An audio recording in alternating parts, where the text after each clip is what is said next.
Is it for fear to wet a widow's eye that thou consumes thyself in single life?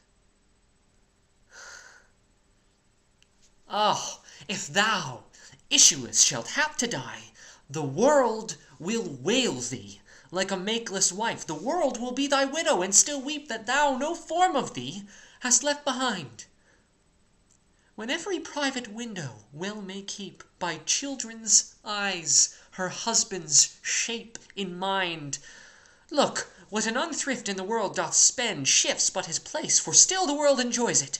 But beauty's waste hath in the world an end, and kept unused the user so destroys it.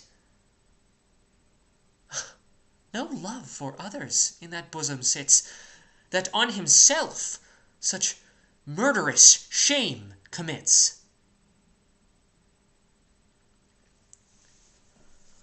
So that was sonnet number 9.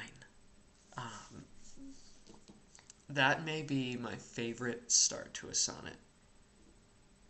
Okay. So we're 9 in. That's my favorite of the 9 so far. I think it's so unique compared to the other 8 thus far, where they all kind of start as like the beginning of a thought, like, let me start this argument. Whereas this starts very much in the middle of something, where it's like Shakespeare seems to be reading a reaction and trying to gauge, like, okay, well, is this what you're thinking about? Because if that's what you're thinking about, let me speak to that.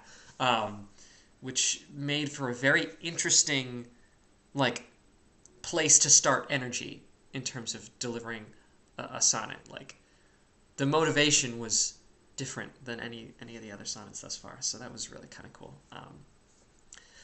In the middle, one of the there's a 2-line sequence that's one of my favorites. It's just beautiful. When every private window well may keep by children's eyes her husband's shape in mind. I love it. It's this gorgeous imagery that the idea that the eye is the window to the soul is it's perfectly generated. The language generates a perfect image in my head, at least, of just looking at a child, looking at a child and seeing the parents, not just physically, but in mannerisms, in like little things, and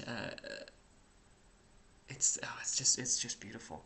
And it reminds me, one of the earlier sonnets, I thought really captured effectively this kind of idea of time as like this, like, film reel, kind of with like all these like images, just kind of panning out in 3D space. Yeah, I really like that line. And then the end, I had some trouble with. I didn't like really buy into the really like, murderous, like it got really kind of angry at the end, and I wasn't really. I had trouble motivating it, and so I did a little reading and I was researching that last line, such murderous shame commits, and reading some of the explanations for the meaning behind those lines, and it actually really does make sense if you think about it in the sense that, very literally,